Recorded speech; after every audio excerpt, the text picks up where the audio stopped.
Chapitre 1. La fonction de consommation. Introduction. Ce chapitre a pour objet l'étude de la consommation finale des ménages comme composante de la demande globale. Nous traitons 3 points. L'arbitrage consommation-épargne, la fonction de consommation keynésienne et les limites et dépassements de ce qu'on appelle la loi psychologique fondamentale. Arbitrage consommation-épargne, Keynes contre les classiques. L'une des principales ruptures de Keynes par rapport aux courants classiques et néoclassiques porte sur la question du partage du revenu entre consommation et épargne. Comment les ménages décident-ils d'affecter leurs revenus à la consommation ou à l'épargne? Chez les classiques, chez Keynes. Pour stimuler et soutenir la croissance, faut-il relancer la consommation ou encourager l'épargne? Pour les classiques, la problématique est la suivante: arbitrage, consommation, épargne. Donc pour les classiques, le choix porte sur la décision d'épargner. L'épargne dépend du taux d'intérêt. L'épargne est une source d'accumulation du capital. Par contre, la consommation est un résidu. 15. Pour 15, l'excès d'épargne est à l'origine de l'excès de l'offre. La consommation est la composante principale de la demande globale. Il est même au cœur du débat sur l'efficacité du politique macroéconomique de relance. Les ménages décident donc de leur niveau de consommation en fonction de leurs revenus et non pas en fonction du taux d'intérêt. Et contrairement aux classiques et néoclassiques, Keynes considère l'épargne comme un résidu. Dans cette section, nous nous intéressons exclusivement à la consommation des ménages, à ne pas distinguer ou à ne pas confondre avec la consommation finale nationale, qui comprend en plus la consommation des ménages, la consommation des émissions publiques et la consommation des institutions sans but lucratif. Donc, l'étude porte dans cette section exclusivement sur la consommation des ménages. L'objectif, c'est de dégager les déterminants de la consommation globale des ménages. Le premier déterminant, c'est le revenu. Mais le terme revenu peut recouvrir plusieurs réalités.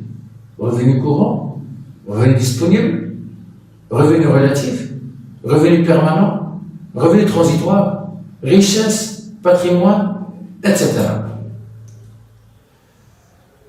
15, il a opté pour le revenu disponible. Donc, selon 15, la consommation des ménages s'explique essentiellement par le revenu disponible. Le revenu disponible, c'est le revenu, bien sûr, Y, moins les prélèvements obligatoires, c'est-à-dire T, plus les transferts sociaux, c'est-à-dire R.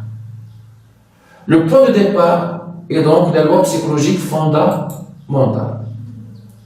La loi psychologique fondamentale s'énonce comme suit. La loi psychologique fondamentale sur laquelle nous pouvons nous appuyer en toute sécurité, c'est qu'en moyenne, et la plupart des temps, les hommes tendent à accroître leur consommation à mesure que leur revenu croît, mais non d'une quantité aussi grande que l'accroissement du revenu. Selon donc 15, lorsque le revenu disponible s'accroît, la consommation augmente, mais dans des proportions moins importantes. Les ménages épargnent une part croissante de leur revenu disponible au fur et à mesure que celui-ci s'accroît. Formalisation. 3 formes compatibles avec la fonction de consommation attribuée à John Maynard Keynes.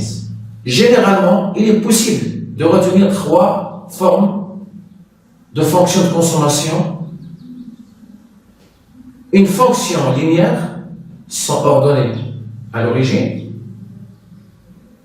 avec une proportion moyenne à consommer égale à la proportion marginale à consommer, qui est égale à petit c, qui est compris entre 0 et 1. La proportion moyenne à consommer, c'est le rapport entre la consommation et le revenu. Et la proportion marginale à consommer, c'est-à-dire le petit c, c'est la dérivée première de la fonction de consommation. La deuxième fonction, c'est la fonction affine, une fonction linéaire avec ordonnée à l'origine. La proportion moyenne à consommer est décroissante lorsque le revenu s'élève et il est en même temps supérieur à la proportion marginale à consommer. La troisième fonction, c'est la fonction concave. C'est une fonction non linéaire avec ordonnée à l'origine. La proportion moyenne à consommer et la proportion marginale à consommer sont décroissantes lorsque le revenu augmente, d'une part. D'autre part, la proportion moyenne à consommer est supérieure à la proportion marginale à consommer. Donc, récapitulons cela. Donc, nous voyons clairement les trois fonctions à travers ce graphique-là. Illustration. La première illustration montre clairement que la proportion moyenne à consommer est égale à la proportion marginale à consommer, est égale au petit c, est égale à 0,8.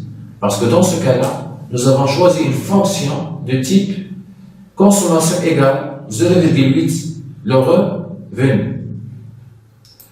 La deuxième illustration. Donc, il montre que la proportion moyenne à consommer est décroissante. Et la proportion marginale à consommer est égale à 0,8. Et la proportion moyenne à consommer est supérieure à la proportion marginale à consommer. La fonction de consommation choisie, comme exemple, c'est la consommation qui est égale à 0,8 y plus 10. La troisième illustration montre que la fonction racine carrée y plus 10 est une fonction concave sur l'intervalle 0 plus l'infini. La fonction infime est généralement choisie ou utilisée pour faciliter donc les analyses et choisir la représentation ou la courbe pouvant au mieux refléter la pensée de 15. La fonction infime ou la fonction linéaire avec ordonnée est généralement utilisée.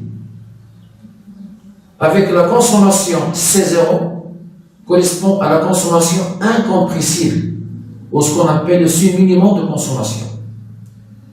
Et le petit c, c'est-à-dire la proportion marginale à consommer. Donc on le voit clairement à travers la représentation graphique. Quelles sont donc les caractéristiques de la fonction de consommation keynésienne, la fonction infime? La consommation des ménages est en relation directe, mais non proportionnelle avec le niveau du revenu disponible. La consommation comporte deux composantes. Une composante autonome, c'est la consommation exogène, et une composante induite. La proportion marginale à consommer mesure l'effet d'une variation du revenu disponible sur la variation de la consommation. La proportion marginale à consommer est une constante comprise entre 0 et 1. Parmi également les caractéristiques de la fonction de consommation keynésienne, c'est que la proportion moyenne à consommer mesure la consommation des ménages par unité de revenu disponible. Cette même proportion moyenne est décroissante et toujours supérieure à la proportion marginale à consommer. Cette même proportion moyenne à consommer, elle décroît de plus l'infini à petit c, c'est-à-dire la proportion marginale à consommer. En d'autres termes, pour des revenus disponibles très élevés, la proportion moyenne à consommer tend vers la proportion marginale à consommer. La fonction d'épargne. Donc, on peut la déduire à partir de la fonction de consommation keynésienne. Donc, l'épargne est un résidu. Donc, l'épargne est égale au revenu disponible moins la consommation. Exemple, la fonction de consommation, par exemple, C est égal à 0,8, YT plus 100, donc l'épargne est égale à combien?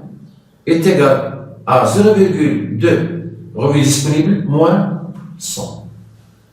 Donc le petit s représente la proportion marginale à épargne. Quelles sont les caractéristiques de la fonction d'épargne? D'abord, l'épargne est un résidu. La proportion marginale à épargner mesure l'effet de variation d'unité du revenu disponible sur la variation de l'épargne. La proportion marginale à consommer, la proportion marginale à épargner est constante et comprise entre 0 et 1. La proportion marginale à consommer plus la proportion marginale à épargner est égale à 1. Puisque l'épargne plus la consommation est égale au revenu disponible. Parmi également les caractéristiques de la fonction d'épargne, nous avons la proportion moyenne qui mesure l'épargne des ménages par unité de revenu disponible. La proportion moyenne est décroissante et toujours inférieure à la proportion marginale à épargner. La proportion moyenne à épargner, il croît de moins l'infini à petit s, c'est-à-dire la proportion marginale à épargner. En d'autres termes, pour du revenu disponible très élevé, la proportion moyenne à épargner tend vers la proportion marginale à épargner. Et enfin, la proportion moyenne à consommer plus la proportion moyenne à épargner est égale à l'unité. Le seuil d'épargne. Il y a un niveau du revenu disponible pour lequel l'épargne est nulle. C'est le seuil d'épargne. Ce qu'on appelle le revenu de rupture ou le seuil de rupture. Il marque la limite entre la situation d'épargne positive et de désépargne. Pour des niveaux de revenus dépassant le seuil d'épargne, l'économie connaît un excédent, donc le revenu est supérieur à la consommation, qui permet aux ménages, aux agents d'épargner. A l'inverse, pour des niveaux de revenus inférieurs à ce seuil de rupture, les agents doivent désépargner, donc l'épargne est négative, afin de réaliser leurs besoins de consommation. Le seuil d'épargne est à droite à 45 degrés. Donc nous allons essayer de représenter dans un graphique donc les fonctions de consommation et d'épargne,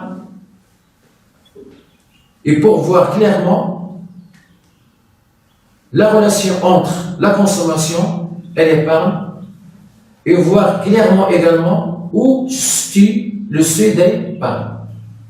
Donc tout point situé sur la droite à 45 degrés montre l'égalité de la consommation et de revenus disponibles.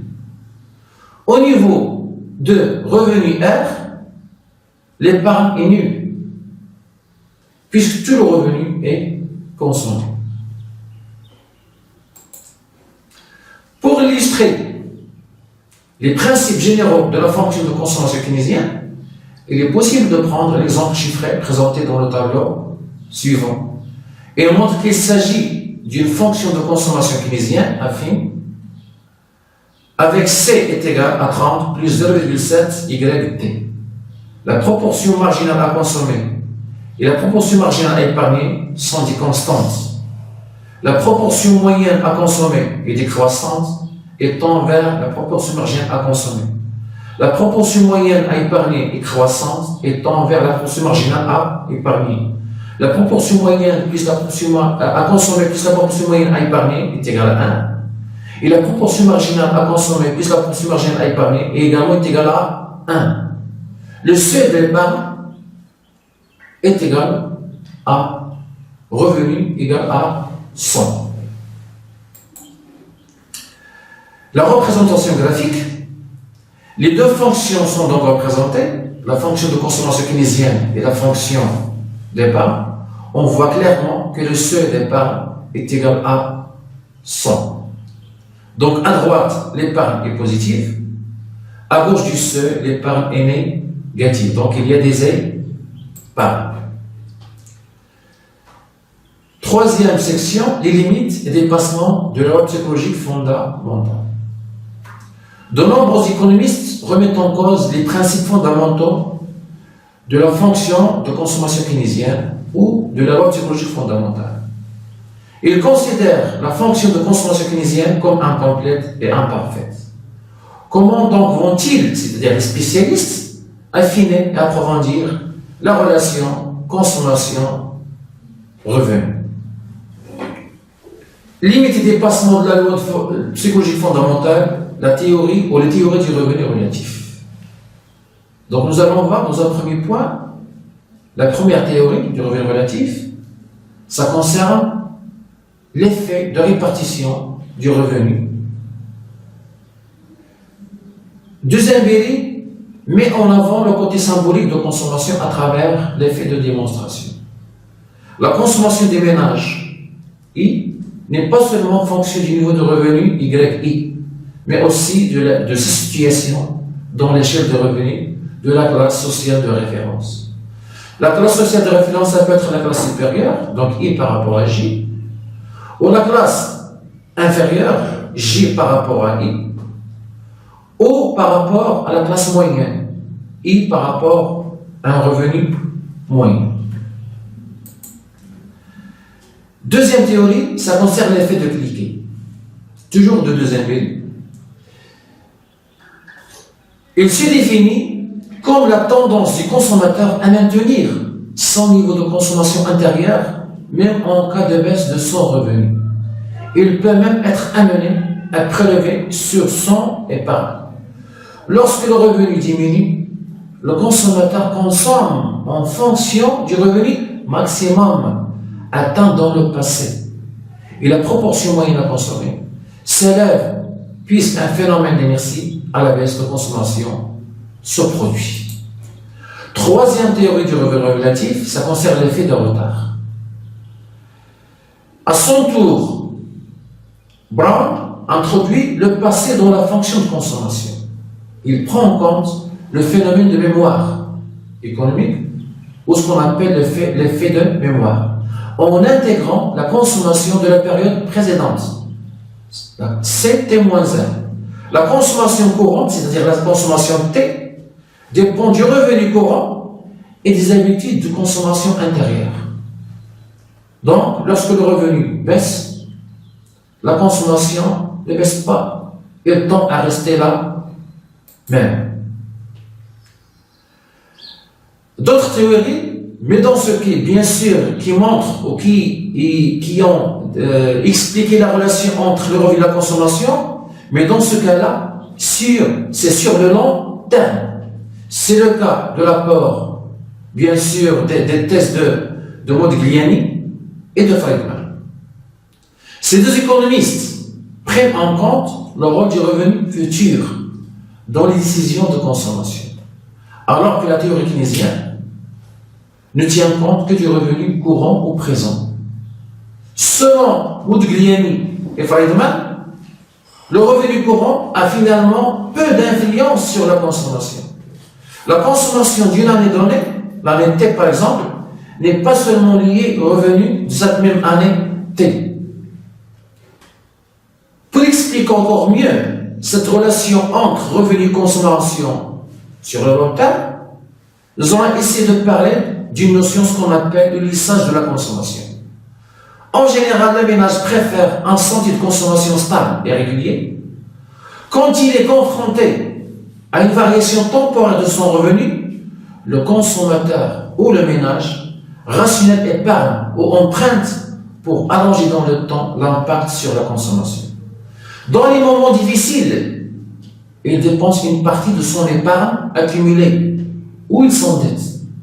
Quand les choses vont mieux, il reconstitue son épargne et rembourse ses dettes. Ce lissage de consommation explique pourquoi la consommation est en général la composante la plus stable de la demande globale. La théorie du revenu permanent, c'est-à-dire la théorie de Friedman.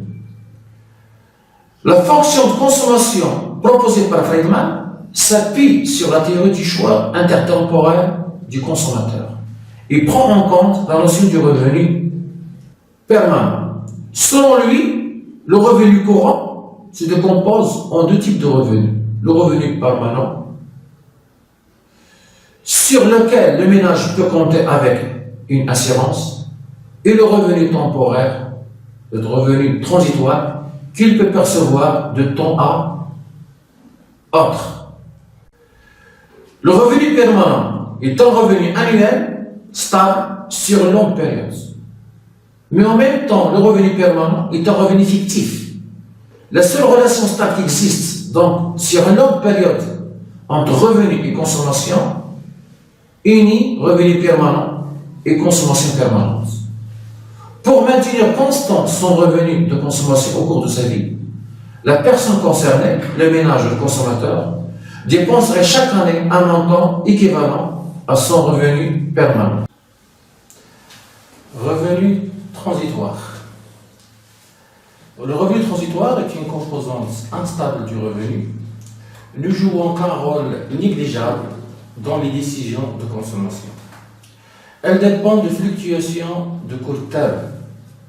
Il s'agit exactement d'un accroissement du revenu courant dû à des heures, par exemple, supplémentaires, aux aléas des activités économiques, un chômage rémunéré, etc. Elle est continuellement ajustée dans le temps en fonction de l'écart entre le revenu courant observé et le revenu permanent anticipé. Diagramme ou droite à 45 degrés. Revenu courant est égal au revenu permanent. Nous proposons une détermination graphique du revenu courant et permanent à l'aide d'un diagramme à 45 degrés. Traçant une droite à 45 degrés, passant par l'origine, tout point situé sur cette droite à 45 degrés représente l'égalité entre revenu courant et revenu permanent. Ajoutons maintenant un troisième type de revenu, le revenu transitoire, et traçons une nouvelle fois la courbe du revenu courant avec revenu courant égal revenu permanent plus revenu transitoire, et cela conformément à la définition de Friedman du revenu permanent. Les points notés A, B, C, D et E représentent les points où le revenu transitoire est égal à 0, c'est-à-dire l'égalité entre revenu courant et revenu permanent. Entre les points A, B et C, D, le revenu courant est supérieur au revenu permanent. Et donc le revenu transitoire est supérieur à 0, donc il est positif. La courbe du revenu courant se situe donc au-dessus et à gauche de la droite à 45 degrés, c'est-à-dire à gauche de la première bisectrice. Par contre, entre les points BC et DE, le revenu courant est inférieur au revenu permanent. Et dans ce cas-là, l'écart entre les deux revenus courants et permanents est égal au revenu transitoire qui est négatif, c'est-à-dire inférieur à 0. Dans ces conditions, la courbe du revenu courant se situe au-dessus et à droite de la droite ou de la première bisectrice. On peut faire un commentaire sur ce tableau, sur ce graphique. Quand le revenu courant est supérieur au revenu permanent, dans ce cas, la hausse du revenu courant provoque une hausse de l'épargne et non pas nécessairement une hausse ou une augmentation de la consommation. Les ménages épargne presque la totalité du revenu transitoire et ne dépense qu'une petite part insignifiante de l'augmentation de son revenu courant. Par contre, quand le revenu courant est inférieur au revenu permanent, le ménage désépargne et augmente sa consommation, même si son revenu courant connaît une régression. La consommation permanente. Comme pour le revenu, la consommation est constituée par une composante stable, à savoir la consommation permanente, et une composante instable, transitoire, c'est la consommation transitoire. Le revenu permanent est le principal déterminant de la consommation permanente. En effet, le consommateur prend ses décisions de consommation en tenant compte non seulement de son revenu qu'il perçoit à un moment donné, au temps T, mais surtout de ses revenus qu'il prévoit, les revenus futurs. La seule véritable fonction de consommation de long terme est celle qui relie le revenu permanent à la consommation permanente. Les composants transitoires s'annulent à long terme. Conformément à l'hypothèse du revenu permanent de Friedman, la consommation permanente est proportionnelle au revenu permanent anticipé. Ainsi, si le revenu permanent augmente, alors la consommation permanente augmente également. Mais à une augmentation du revenu courant, la consommation permanente n'augmente pas nécessairement. Et cela, bien sûr, contraire à la fonction de consommation keynésienne. Par contre, une augmentation de la consommation permanente est l'aboutissement et le corollaire et le résultat d'une augmentation du revenu permanent. Maintenant, nous allons voir comment le ménage se comportera-t-il si le revenu courant est différent du revenu permanent. Un accroissement temporaire, provisoire du revenu, qui n'affecte que très peu le niveau du revenu permanent, n'aura qu'un effet limité sur le niveau de consommation courante. En revanche, si cette hausse, cette augmentation du revenu persiste à long terme, elle sera assimilée par le ménage à une augmentation de leur revenu permanent et sera en conséquence consommée. Maintenant, nous allons voir comme récapitulation deux grands types de situations. Une situation d'expansion et une situation de récession. En situation d'expansion ou en période d'expansion, le revenu courant est supérieur au revenu permanent. Dans cette situation-là, dans cette phase, le consommateur, le ménage, n'augmente pas nécessairement sa consommation. Sinon, il affecte une faible part de l'augmentation du revenu courant à sa consommation transitoire. Elle dégage une épargne pour financer sa consommation en cas de récession. Dans ces conditions, on peut considérer le ménage, on peut considérer le consommateur comme créditeur. Dans la deuxième situation, la période de récession, le revenu courant est inférieur au revenu permanent. Dans cette phase-là, ou dans cette situation, une baisse du revenu courant sera assimilée à une régression du revenu courant et du revenu transitoire, et non pas du revenu permanent. D'où une augmentation ou un accroissement provisoire de la proportion moyenne à consommer. Le ménage des épargnes ou s'endette pour augmenter sa consommation. Elle est donc débiteur. La consommation courante n'est pas strictement liée au revenu courant, mais dépend du revenu passé et du revenu futur anticipé. Prendre en compte le revenu permanent plutôt que le revenu courant introduit une modification dans la relation entre revenu et consommation. Dans les périodes d'expansion, la progression de la consommation sera moins forte que ne le dit la loi psychologique fondamentale. Et réciproquement, la réduction moins sensible en période de récession.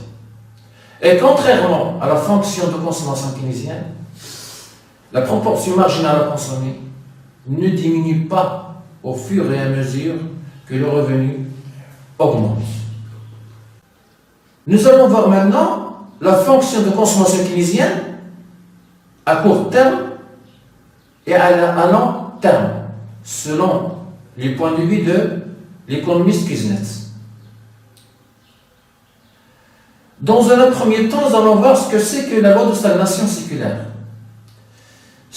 Kuznets souligne que, puisque le revenu augmente dans le temps, la part de consommation décroît et celle de l'épargne augmente.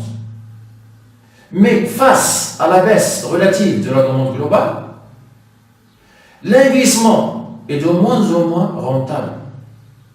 Et on peut se demander pourquoi les investisseurs continueraient à absorber une épargne croissante. À long terme, le processus de croissance doit donc s'arrêter. C'est ce que Kuznets appelle la loi de stagnation séculaire. La fonction de consommation keynésienne, vérifiable à court terme. Donc, toujours selon Kuznets, la fonction de consommation keynésienne, ou la loi psychologique fondamentale, est vérifiée sur des données de court terme ou en coupe transversale. Cependant, la même fonction est-elle vérifiable à long terme? À long terme, on parle d'une remise en cause de la loi psychologique fondamentale, c'est-à-dire une remise en cause de la fonction de consommation keynésienne. En effet, une étude sur la consommation et le revenu nationaux des États-Unis entre 1869 et 1938, réalisée en 1947 par Kuznets, a permis à ce dernier de parvenir à des résultats contradictoires, des résultats opposés à la fonction de consommation keynésienne. Premier résultat, la proportion moyenne à consommer est constante. Deuxième résultat, la proportion moyenne à consommer est à peu près égale à la proportion marginale à consommer qui est égale à 0,86. Mais comment réconcilier entre une proportion moyenne qui est décroissante à court terme et constante sur le long terme? La réponse, c'est bien sûr, là nous allons la découvrir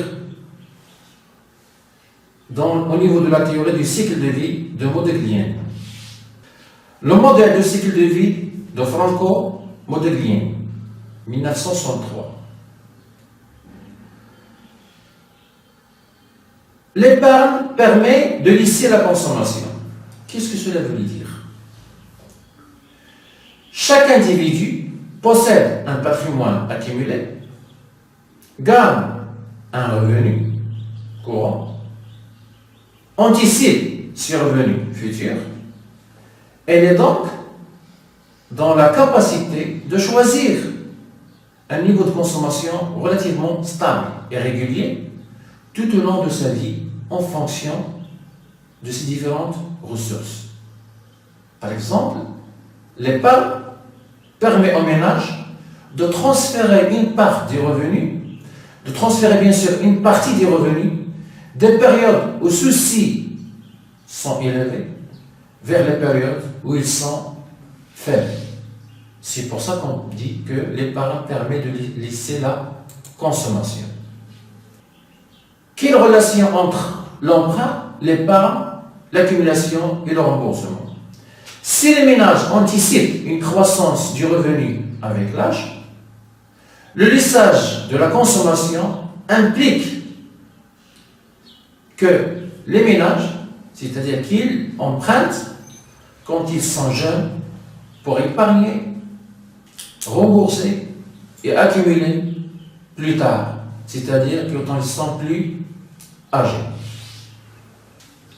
Le cycle de vie de Modigliani est un cycle de 3 phases. L'individu ou l'agent, durant son cycle de vie, passe par 3 phases de gestion optimisée de son patrimoine ou de ses ressources d'une manière générale. Il essaie de lisser sa consommation entre les années de jeunesse, c'est la période où il peut emprunter. Les années de travail, c'est la phase de désendettement de l'épargne et de l'accumulation. Et les années de retraite ou de l'inactivité, c'est surtout bien sûr la phase de désaccumulation.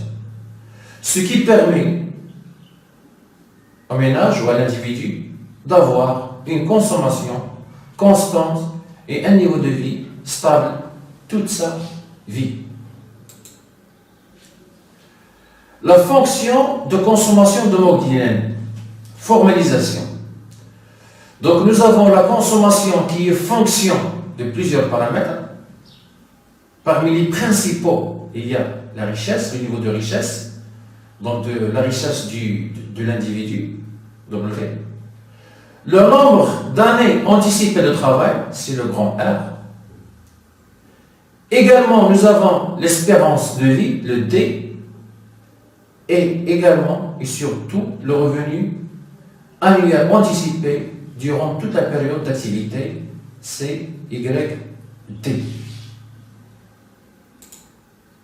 À partir de la fonction de consommation de Modigliani, on retrouve la fonction de consommation keynésienne, mais uniquement à court terme et non pas à long terme, avec une consommation exogène constante qui est égale à petit a, d'accord, qui est donc A, une constante, multipliée par le niveau de richesse W, bien sûr. À court terme, on a donc une fonction de consommation de Modigliani sous la forme consommation est égale petit a fois W, la richesse, plus petit c fois le revenu courant, le revenu disponible. Donc on peut considérer que le premier terme de la fonction notée petit a W correspond exactement à une consommation exogène qu'on retrouve bien sûr au niveau de la fonction de consommation keynésienne. La richesse W, c'est une donnée qui est indépendante du revenu disponible au courant. Donc à court terme, la fonction de consommation de Modigliani ressemble exactement à la fonction de consommation keynésienne. Alors, si le revenu disponible augmente, si le revenu courant augmente, alors la proportion moyenne à consommer diminue. Mais que se passe-t-il à long terme? À long terme, la fonction de consommation de Modigliani aura une autre forme, ou si vous voulez, la forme suivante. La consommation est égale à petit a fois petit b plus petit c, le tout multiplié par le revenu disponible et le revenu courant. Le petit b signifie que le revenu ou la richesse et le revenu disponible au courant varient dans le même sens et évoluent au même rythme. Alors, le niveau de richesse sur le revenu disponible reste constant. et la proportion moyenne à consommer, elle est également constante. Le résultat, c'est que la consommation est proportionnelle au revenu disponible. La loi de stagnation circulaire de Kuznets peut être évitée ou stoppée. À partir de l'exemple, nous constatons que, et contrairement à la fonction de consommation keynésienne, donc nous constatons que la consommation dépend de la fortune, de la richesse agrégée des ménages, W, et du revenu disponible.